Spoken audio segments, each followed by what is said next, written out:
नमस्ते विद्यार्थी मित्रांनो, मी प्राध्यापक डॉक्टर वाय.एच. वाळुंज, मराठा विद्या प्रसारक समाज, गुरुवर्य मामासाहेब दांडेकर कला, भगवंतराव वाजई वाणिज्य व विज्ञान महाविद्यालय सिन्नर, अर्थशास्त्र विभाग, प्रथम वर्ष वाणिज्य, सत्र प्रथम. मागील भागात आपण प्रकरण पहिले बँक व्यवसायाची उत्क्रांती यामध्ये आपण बँक अर्थ आणि व्याख्या तसेच बँक व्यवसायाची उत्क्रांतीला सुरुवात केलेली होती. या घटकामध्ये आजच्या भागात आपण युरोपातील बँक व्यवसायाची उत्क्रांती पाहणार आहोत. विद्यार्थी मित्रांनो, बँक या शब्दाची उत्पत्ती आपण पाहिलं की तीन प्रामुख्य म्हणजे बँक, मॉन्टे आणि ट्रॅपेसाइट्स या शब्दांनंतर किंवा या शब्दांतून बँक हा शब्द कसा उदयास आला. त्यानंतर आजच्या भागात आपण युरोपातील बँक व्यवसायाची उत्क्रांती पाहत असताना आपण पाहणार आहोत की आधुनिक बँक व्यवसायाच्या उत्क्रांतीचे काही टप्पे त्या ठिकाणी दिलेले आहेत. हे टप्पे पाहत असताना सुरुवातीस युरोपातील मंदिर बँक या ठिकाणी बँक व्यवसायाची उत्क्रांती कशी झाली हे पाहताना आपण म्हणतो की इसवी सन पूर्व 2000 वर्षापूर्वी बॅबिलोन, ग्रीस व रोममध्ये देवळांमधून, मंदिरातून लोकांच्या मौल्यवान वस्तू म्हणजे जसं पैसे, सोने, चांदी, दागिने इत्यादी मौल्यवान वस्तू ठेवल्या जात असत. या वस्तू सुरक्षितपणे सांभाळण्याचे कार्य तेथील देवळातील पुजारी करत असत. म्हणजेच ग्रीकांची किंवा ग्रीक लोकांची मंदिर किंवा देवळे त्यावेळी मोठ्या प्रमाणावर बँकांसारखी किंवा बँक म्हणून समजली जात असत. तेथील लोकांचा धर्मावर मोठ्या प्रमाणावर विश्वास असल्याने धर्मावर श्रद्धा होती. त्यामुळे लोक आपल्याजवळील पैसा देवळातील पुजाऱ्याकडे ठेवत असत. बॅबिलोनमधील इजिबी बँक आजच्या बँकेइतकी त्या काळी विकसित होती. म्हणजेच लोकांचा धर्मावरील विश्वास व पुजाऱ्यांवरील नितांत श्रद्धेमुळे देवळातील बँकांचा विकास होण्यास मदत झाली. देवळात ठेवलेल्या एकूण पैशांपैकी काही थोडाच पैसा लोक परत नेतात व पुजाऱ्यांच्या लक्षात आल्याने शिल्लक राहिलेला पैसा गरजू लोकांना कर्ज देण्यास त्यांनी प्रारंभ केला. म्हणजेच दिलेल्या कर्जावर व्याज आकारण्यास त्या काळात सुरुवात झाली. लोकांनी जमा केलेला पैसा म्हणजे जसे सोने असतील, चांदी असतील यावर पुजारी व्याज देत नसतात. म्हणजेच आपण जर लक्षात घेतलं तर देवळातील पुजाऱ्याला आधुनिक बँक व्यवसायाचे जनक म्हणून त्या काळी ओळखले जाऊ लागले. या बँकांचे स्वरूप खाजगी बँका असे देखील होते. म्हणजेच कालांतराने अनेक कारणे त्या ठिकाणी पुढे आली आणि त्यातून या बँकांचा किंवा या कारणांमुळे बँक व्यवसायाचा ऱ्हास झाला. त्यामध्ये प्रामुख्याने लोकांचा धर्मावरील विश्वास कमी झाला. तसेच राजे व धर्मगुरू यांच्यातील सत्ता संघर्ष सुरू झाला. त्याचा बँक व्यवसायावर अनिष्ट परिणाम झाला. तसेच व्याज घेणे पाप आहे या धार्मिक विचारसरणीचा इतर देशात बँकांचा विकास होण्यावर अनिष्ट परिणाम झाला. किंवा रोमन साम्राज्याच्या पतनानंतर स्थिर व प्रबळ सत्ता राहिली नाही युद्धामुळे व्यापार व उद्योगधंदे यांची प्रगती खुंटून त्यांना आर्थिक मदत करणाऱ्या बँकांचा ऱ्हास झाला। म्हणजे बघा की विद्यार्थी मित्रांनो, या ठिकाणी युरोपातील ही बँक व्यवस्थेची उत्क्रांती पाहत असताना मंदिर बँकेपासून सुरुवात झाली इसवी सन पूर्व 2000 वर्षापूर्वी, परंतु कालांतराने विविध रूढी परंपरा यामुळे बँका त्या काळ सुरुवात होऊन म्हणजेच मंदिराला किंवा देवळालाच एक प्रमुख बँक मानली जाऊन सुरुवातही झाली आणि शेवटही झाला। म्हणजे त्यामागील अनेक कारणे देखील होती, ही देखील आपण लक्षात घेतली पाहिजे। त्यानंतर युरोपातील बँक व्यवसायाची उत्क्रांती, त्यातच इटलीतील ज्यू सावकार। आता या ठिकाणी व्याज घेणे पाप आहे या बायबलच्या संदेशामुळे युरोप खंडातील ख्रिश्चन लोक पैसे कर्जाऊ देण्याचे व्यवहार करत नसत, परंतु ज्यू लोकांवर असे कोणतेच बंधने नसल्याने लोकांनी सावकारीच्या व्यवसायाद्वारे 12व्या शतकात इटलीमध्ये बँक व्यवसायाचे पुनरुज्जीवन करण्यास सुरुवात केली। म्हणजेच काय, बँक व्यवसायाचा प्रसार त्या काळी इंग्लंड, फ्रान्स तसेच बेल्जियम इत्यादी देशात मोठ्या प्रमाणावर वाढू लागला। इंग्लंडच्या पहिल्या विल्यम राजाने बँक व्यवसाय सुरू करण्याचे अनेक सवलती दिल्या, त्यामुळे इंग्लंडमधील बँक व्यवसायाची प्रगती झाली। इंग्लंडमधील राजांनी ज्यू व्यापाऱ्यांना किंवा ज्यू व्यापाऱ्यांना बँक व्यवसायासाठी संरक्षण देण्याबरोबरच त्यांच्या सरकारी बँकर्स म्हणूनही नेमणुका केल्यात। यामागील देखील ज्यू लोकांना आपला व्यवसाय बंद करावा लागला। त्याची देखील अनेक कारणे आहे की या ठिकाणी या ज्यू लोकांना हा व्यवसाय का बंद करावा लागला। त्यामध्ये प्रामुख्याने इंग्लंड या देशात ज्यू लोकांना वाढत्या प्रमाणात लोकांचा विरोध झाल्यामुळे सरकारने त्यांना दिलेल्या अनेक सवलती रद्द केल्यात। त्यानंतर इंग्लंड सरकारने 12व्या शतकात ज्यू लोकांवर अनेक नियंत्रणे लादली। तसेच सन 1290 मध्ये ज्यू लोकांच्या इंग्लंडमध्ये येण्यावर अनेक बंधने घालण्यात आली, त्यामुळे ज्यू लोकांना इंग्लंड सोडून जावे लागले।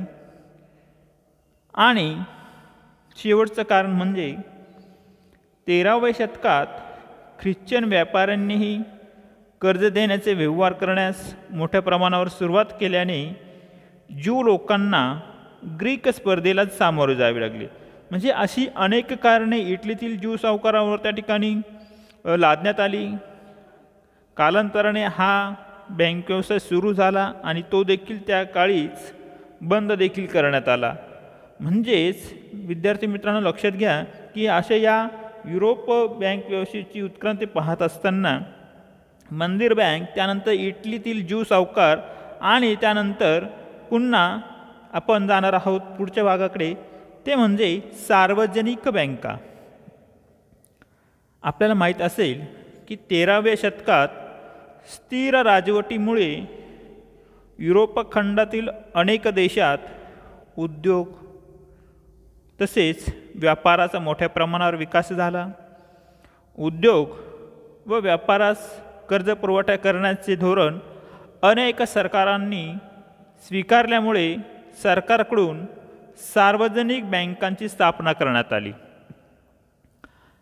आता सन 1157 मध्ये बँक ऑफ व्हेनिस असेल, तसेच 1401 मध्ये बँक ऑफ बार्सोलिनिया असेल।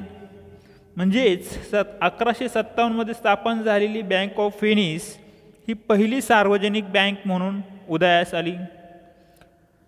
त्यानंतर सन 1609 मध्ये बँक ऑफ ॲम्स्टरडॅम या सार्वजनिक क्षेत्रातील बँकांची स्थापना त्या काळी करण्यात आली. म्हणजे विद्यार्थी मित्रांनो लक्षात घ्या की या ठिकाणी आपण पाहिलं असेल की मंदिर बँक असेल, त्यानंतर इटलीतील ज्यू सावकार असेल आणि त्यानंतर सार्वजनिक बँका असतील. या सार्वजनिक बँकांपासून खऱ्या अर्थाने युरोपातील त्या ठिकाणी बँकांची प्रगती झाली असं म्हटलं तरी चालेल. कारण लोकांचा कालांतराने बँकांवर विश्वास वाढत गेला हे देखील आपण लक्षात घेतलं पाहिजे. त्यानंतर इंग्लंडमधील बँक व्यवसायाची उत्क्रांती पाहताना या ठिकाणी आपण लोंबार्ड बँकर्स असेल, सरकारी टांकसाळ असेल किंवा सोनार बँकर्स असेल, अशी अनेक इंग्लंडमधील बँक व्यवसायाची उत्क्रांती पाहताना या बाबी आपण लक्षात घेणार आहोत. आपण म्हणतो की इंग्लंडमधील बँक व्यवसायाची उत्क्रांतीमध्ये आधुनिक बँक व्यवसायाच्या इतिहासात इंग्लंडमधील बँक व्यवसायाची उत्क्रांती हा एक महत्त्वाचा टप्पा मानला जातो. भारतासारख्या अनेक देशातील बँक व्यवसायाचा विकास इंग्लंडमधील बँकांच्या कार्यपद्धतीवर आधारलेला आहे. म्हणजेच इंग्लंडमधील बँक व्यवसायाच्या उत्क्रांतीचा अभ्यास करणे क्रमप्राप्त ठरते हे देखील आपण लक्षात घेतलं पाहिजे. आता त्यातच आपण पाहणार आहोत की इंग्लंडमधील बँक व्यवसायाची उत्क्रांती, त्यातच लोंबार्डी बँकर्स. आता लोंबार्डी बँकर्स म्हटलं की इंग्लंडमध्ये ज्यू लोकांच्या बँक व्यवसायावर सरकारने अनेक नियंत्रणे घातल्याने त्याचा ज्यू लोकांच्या बँक व्यवसायावर अनिष्ट परिणाम झाला. त्यामुळे ज्यू लोकांना इंग्लंड सोडून जावे लागले. त्यामुळे ती निर्माण झालेली पोकळी भरून काढण्यासाठी इटलीतील लोंबार्डी प्रांतातील व्यापाऱ्यांनी इंग्लंडमध्ये आगमन केलं आणि बँक व्यवसायाला सुरुवात केली. आता या ठिकाणी पैशांची अदलाबदल करणे, लोकांना कर्ज देणे, त्याचबरोबर सरकारला देखील मोठ्या प्रमाणावर कर्ज दिली जातात किंवा कर्ज देणे, म्हणजेच लोंबार्डी प्रांतातील लोकांच्या इंग्लंडमधील बँक व्यवसायातील कामगिरीची आठवण म्हणून इंग्लंडची मध्यवर्ती बँक, तिलाच आपण बँक ऑफ इंग्लंड असं ओळखतो. आजही आपण पाहतो की अजूनही लोंबार्डियन स्ट्रीट या नावाने ती ओळखली जाते. तिची देखील काही कारणे आहेत की लोंबार्डियन लोकांना इंग्लंडमधील बँक व्यवसाय देखील बंद करावा लागला. म्हणजेच यामागील जी कारणे होती त्यामध्ये प्रामुख्याने इंग्लंडच्या 3ऱ्या एडवर्ड राजाने लोंबार्डी बँकर्सकडून घेतलेल्या 15 लाख फ्लोरिन कर्जाची परतफेड करण्यास नकार दिला. त्यानंतर इंग्लंडमध्ये लोंबार्डियन लोकांनी वाढता विरोध झाल्याने सरकारने त्यांच्यावर अनेक नियंत्रणे लादली. किंवा एलिझाबेथ राणीच्या कारकिर्दीत देखील लोंबार्डी बँकर्सचे महत्त्व कमी झाले. म्हणजे अशी जी अनेक कारणे आहेत त्यामुळे लोंबार्डी व्यापाऱ्यांनी इंग्लंडमधून स्थलांतर केले. त्यांची जागा नंतर इंग्लिश बँकर्स यांनी घेतली. परंतु त्यांनी कर्ज देण्यापेक्षा व्यापार करण्यास अधिक रस घेतला आणि पुढे जाऊन सरकारी टांकसाळ म्हणून त्या ठिकाणी इंग्लंडमधील बँक व्यवसायाची उत्क्रांती पाहताना सरकारी टांकसाळे किंवा सरकारी टांकसाळ हे देखील आपण लक्षात घेणार आहोत.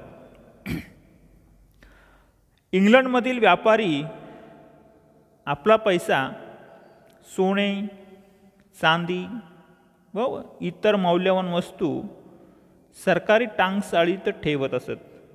परंतु सन 1640 मध्ये पहिल्या चार्ल्स राजाने संकटाला तोंड देण्यासाठी किंवा या कारणासाठी लंडनच्या टांकसाळीतील 1,30,000 पाऊंड किमतीचे सोने, चांदी किंवा रुपये इत्यादी जप्त केले आणि ही रक्कम पार्लमेंटने नंतर परत देखील केली. परंतु त्यामुळे काय झाले, इंग्लिश व्यापाऱ्यांचा टांकसाळीवरचा विश्वास नष्ट झाला.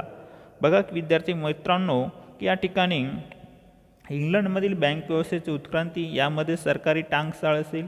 सरकारी टांकसाळ पाहत असताना तेथील असणारा पैसा, सोने, चांदी, मौल्यवान वस्तू सुरुवातीस टांकसाळीत ठेवला गेला. कालांतराने पुन्हा अनेक संकटांना तोंड द्यावी लागली आणि त्यामुळे टांकसाळीत टाकलेला पैसा परत करण्याची वेळ त्या ठिकाणी असलेल्या राजावर आली आणि पुन्हा तेथील इंग्लिश व्यापाऱ्यांचा या टांकसाळीवरचा विश्वास कमी झाला. हे पाहताना पुढे आपण सोनार्स बँकर्स म्हणून त्या ठिकाणी जाणार आहोत.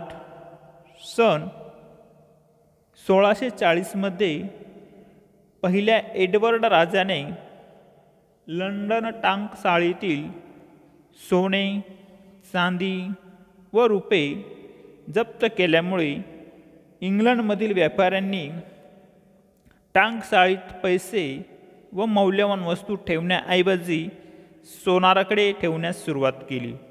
म्हणजे लक्षात घ्या की ही सरकारी टांकसाळ पुन्हा लोकांचा विश्वास किंवा मग त्या ठिकाणी असणाऱ्या सोनार्स बँकांचा उदय यातूनच झाला असावा असंही आपल्या लक्षात येईल. म्हणजे घ्या की आपण पाहतो की 17व्या शतकात सोनार्स बँकर्सनी ठेवी स्वीकारून कर्ज देण्याच्या कार्याला प्रारंभ केल्याने सोनार्स बँकर्सला इंग्लंडमधील आधुनिक बँक व्यवसायाचे जनक मानू जाऊ लागले. म्हणजेच आपण लक्षात घेतलं पाहिजे की या ठिकाणी एक बाब महत्त्वाची म्हणजे लोंबार्डे बँकर्स, सरकारी टांकसाळ याहीपेक्षा सोनार बँकर्सकडे लोक गांभीर्याने किंवा त्या ठिकाणी पाहू लागल्याने या सोनार्स बँकर्सला इंग्लंडमध्ये बँक व्यवसायाचे जनक त्या ठिकाणी मानले जाऊ लागले. आपण पाहतो की अशी ही सोनार बँकर्सचा उदय झाल्यानंतर तिची काही महत्त्वाची कार्य देखील आहेत. त्यात पहिलं कार्य म्हणजे ठेवी स्वीकारणे. आता या ठिकाणी ठेवी स्वीकारणे, इंग्लंडमधील व्यापाऱ्यांनी आपल्याकडील पैसे व मौल्यवान वस्तू सोनारांकडे ठेवण्यास सुरुवात केली. त्यामुळे सोनारांकडे पैसा व मौल्यवान धातू ठेवी रूपाने मोठ्या प्रमाणावर जमा होऊ लागला. सोनारांनी पैसे व धातूच्या सुरक्षेसाठी कडेकोट व्यवस्था केली. तसेच अशा वस्तू व पैसे मिळाल्याबद्दल पावत्या देण्यास सुरुवात केली आणि पावती दाखवल्यानंतर ग्राहकाला मागेल त्यावेळेस त्याची रक्कम व मौल्यवान धातू परत केले जात होते. सोनारांनी ठेवीदारांना आजच्या आधुनिक बँकांप्रमाणेच पासबुक देण्यास सुरुवात केली. म्हणजे बघा विद्यार्थी मित्रांनो की ह्या सोनार बँकर्सची ही जी महत्त्वाची कार्य आहेत ती अगदी आजच्या स्थितीत असलेल्या बँकांप्रमाणेच त्या काळी देखील होती. हे देखील आपण लक्षात घेतलं पाहिजे. त्यानंतर दुसरं कार्य म्हणजे कर्ज देणे. लोकांनी ठेवलेल्या ठेवी बऱ्याच काळ पडून राहतात असा अनुभव सोनार्स बँकर्सला आल्याने या ठेवींचा वापर ते इतरांना कर्ज देण्यासाठी करू लागले. सोनार ठेवीचा काही भाग स्वतःकडे ठेवून उर्वरित रक्कम कारखानदार, व्यावसायिक व व्यापारी यांना कर्जाऊ देत असत. सोनार बँकर्स दिलेल्या कर्जावर व्याज देखील आकारत होते, परंतु या कर्जावरील व्याजाचा दर हा ठेवीवर दिल्या जाणाऱ्या व्याजाच्या दरापेक्षा अधिक राहत असत. हे देखील आपण लक्षात घेतलं पाहिजे. असं हे दुसरं महत्त्वाचं कार्य त्या ठिकाणी सोनार बँकर्स करत असत. तिसरं महत्त्वाचं कार्य म्हणजे चलन निर्मिती. सोनार बँकर्स ठेवी ठेवल्याबद्दल ठेवीदारांना पावत्या देत. या पावत्यांवर जो पावती घेऊन येईल त्याला पैसे मिळतील असा मजकूर त्या ठिकाणी ते लिहित असत.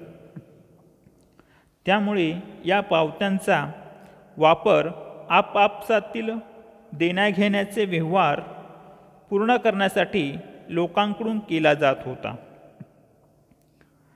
त्यामुळे सोनार बँकर्सच्या ठेव पावत्यांना चलनाचे स्वरूप प्राप्त झाले. देण्याघेण्यासाठी रोख रक्कम वापरण्याऐवजी लोक सोनार बँकर्सच्या ठेव पावत्या वापरत असत.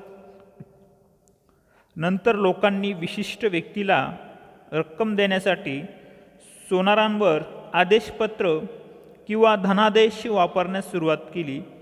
म्हणजेच खऱ्या अर्थाने विद्यार्थी मित्रांनो, सन 1675 सोनारांवर काढलेल्या धनादेश आजही उपलब्ध आहे असं प्राध्यापक अर्थशास्त्रज्ञ क्राउथर यांनी म्हटलेलं आहे.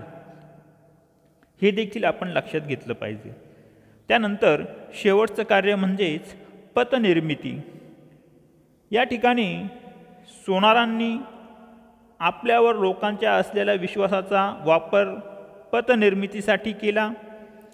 सोनार बँकर्स इतरांना कर्ज देताना रोख स्वरूपात न देता लोकांना स्वतःच्या पावत्या किंवा चलन म्हणून त्या ठिकाणी देत असत. त्यामुळे बँकर्स त्यांच्याकडे असलेल्या ठेवींपेक्षा अधिक पावत्या देऊन ठेवीपेक्षा अधिक कर्जे देत असत.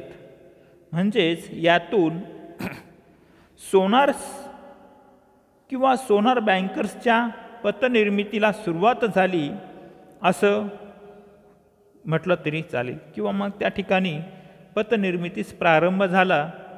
या ठिकाणी आपण अशी महत्त्वाची कार्य त्या ठिकाणी सोनार बँकर्स त्या काळी करत असत.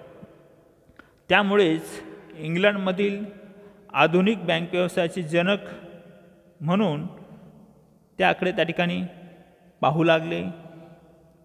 यानंतर सोनार बँकर्स जरी त्या ठिकाणी अस्तित्वात होती, परंतु कालांतराने सोनार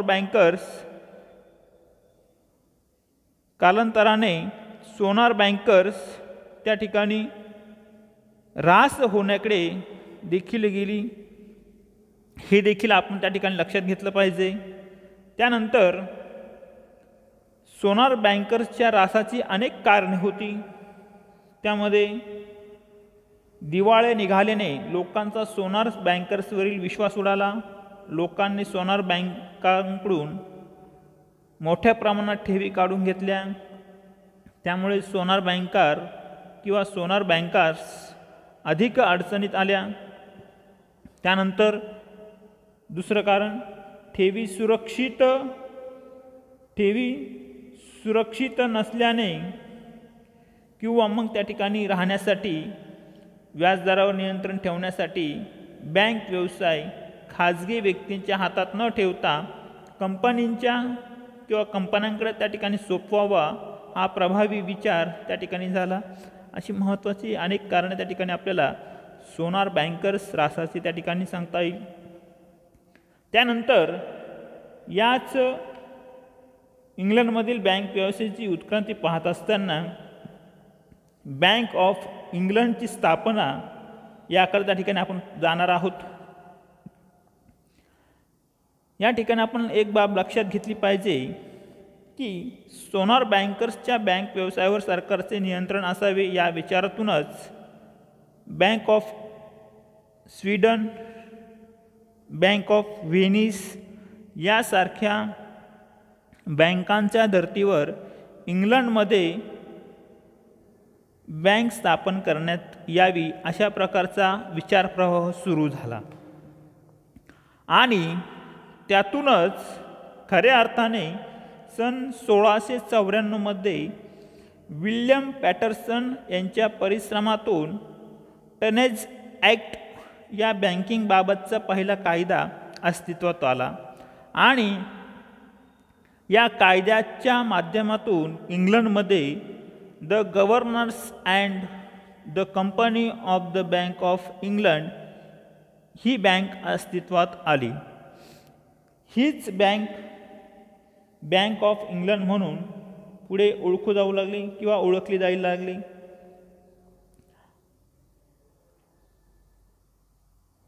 त्यानंतर प्रामुख्याने 1708 मध्ये या बँकेला नोटा छापण्याचा अधिकार मिळाला. त्यानंतर सन 1844 मध्ये बँकेने इश्यू व बँकिंग असे दोन वेगळे विभाग सुरू केले. इश्यू विभाग देशातील चलनासंबंधी व्यवहार पाहतो, तर बँकिंग विभाग हा बँकिंग व्यवहाराचे नियंत्रण करतो. असं त्या काळी 1844 मध्ये हे असे अधिकार त्या ठिकाणी बँक ऑफ इंग्लंडला त्या ठिकाणी देण्यात आले. त्यानंतर 1946 मध्ये बँक ऑफ इंग्लंडचे राष्ट्रीयकरण करण्यात आले. म्हणजेच बँकेवर पूर्णपणे सरकारची मालकी प्रस्थापित करण्यात आली असं देखील आपण समजून घेतलं पाहिजे. त्यानंतर संयुक्त भांडवली कंपन्या.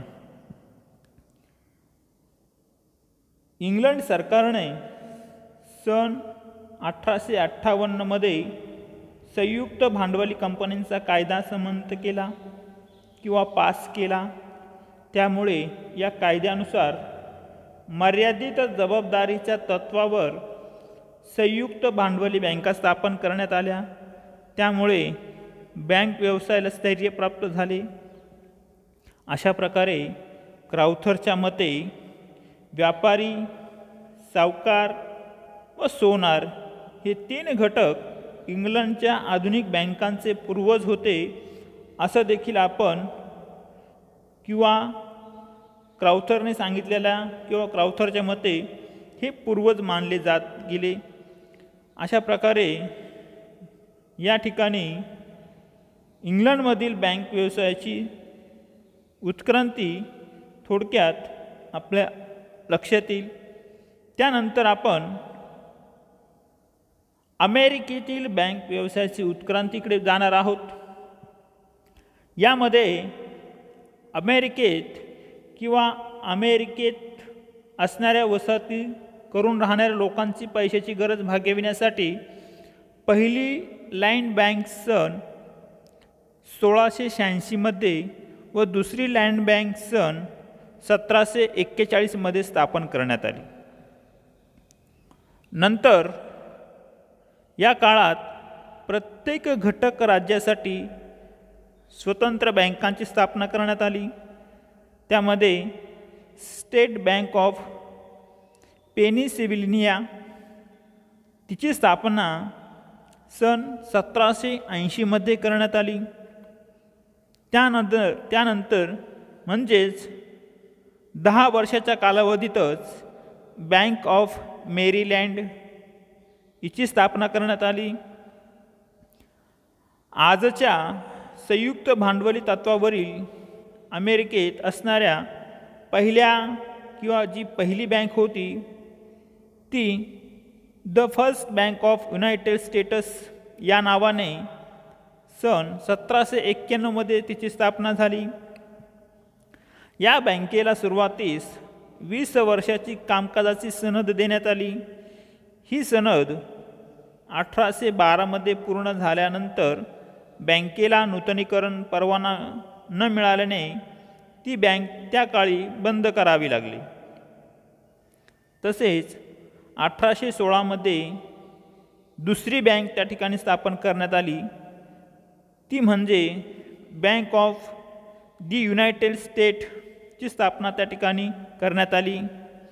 या बँकेला देखील सन 1836मध्ये सनद वाढवून न मिळाल्याने ती देखील बंद करण्यात आली.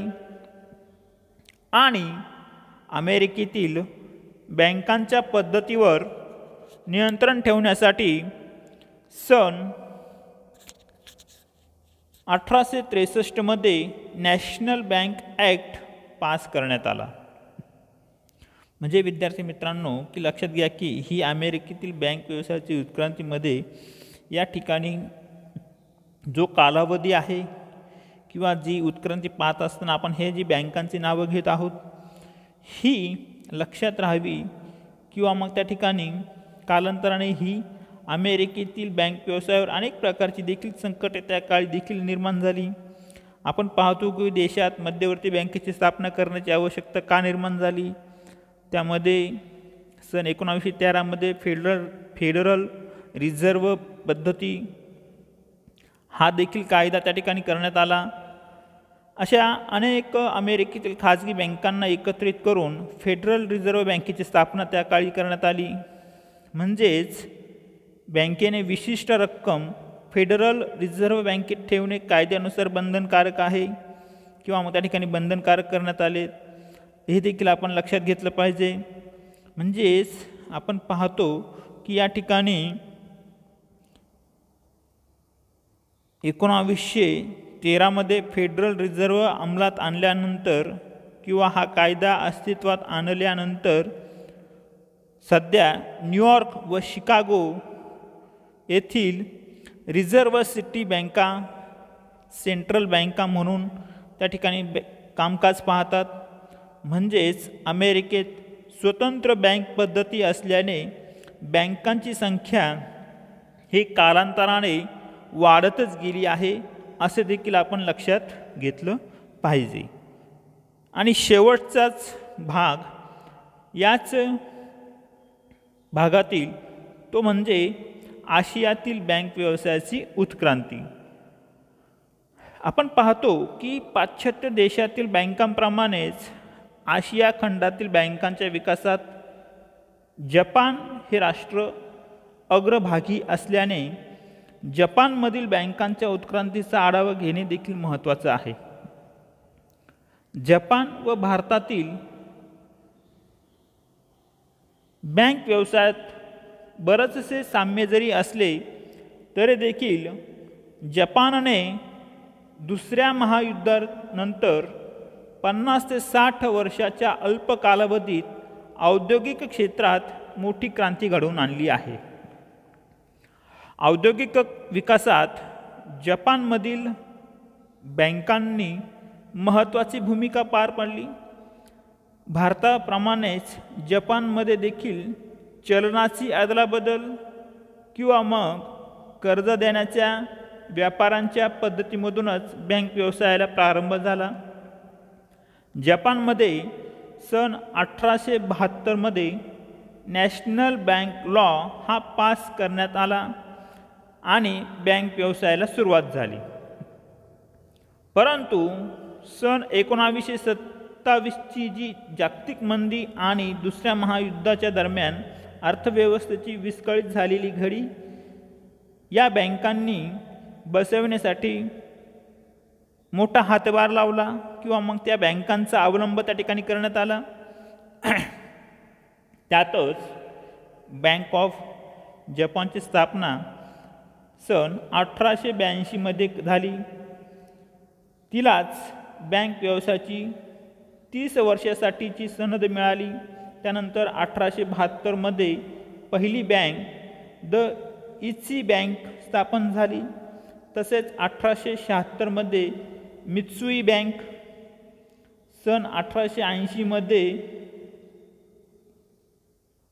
होकोयामा स्पेसी बँक, त्यानंतर बँक ऑफ जपानची सनद 1912मध्ये पुन्हा 30 वर्षासाठी वाढविण्यात आली आणि सन 1949मध्ये बँक कायद्यात महत्त्वाचा बदल करण्यात आला व या बँकेलाच जपानच्या मध्यवर्ती बँकेचा दर्जा देण्यात आला. भारताच्या रिझर्व्ह बँकेप्रमाणेच बँक ऑफ जपान देखील विविध विभाग स्थापन करण्यात आले.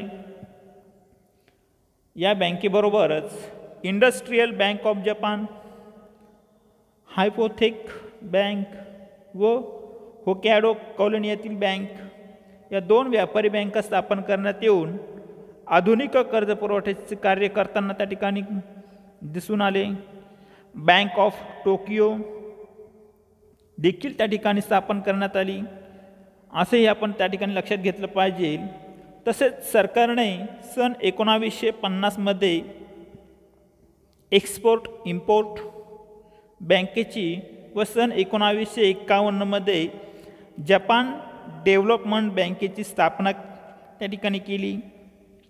याशिवाय जपानमध्ये पोस्ट ऑफिस, सेविंग बँका तसेच शेतकी सहकारी सोसायट्या, सहकारी कर्जपेढ्या अशा विविध प्रकारच्या बँका अस्तित्वात आपल्याला जपानमध्ये आजही त्या ठिकाणी दिसून येतात.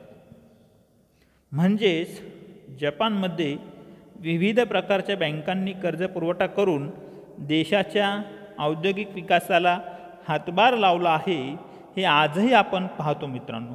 म्हणजेच जपानचा औद्योगिक क्षेत्रातील असणारा वाढता प्रभाव व विकास हा या बँकांमुळेच झालेला आहे, हे देखील आपण लक्षात घेतलं पाहिजे. आजच्या भागात आपण प्रामुख्याने अनेक घटकांचा किंवा अनेक घटकांवर चर्चा केली. पुढील भागात आपण भारतातील बँक व्यवसायाची उत्क्रांती याकडे जाणार आहोत. धन्यवाद.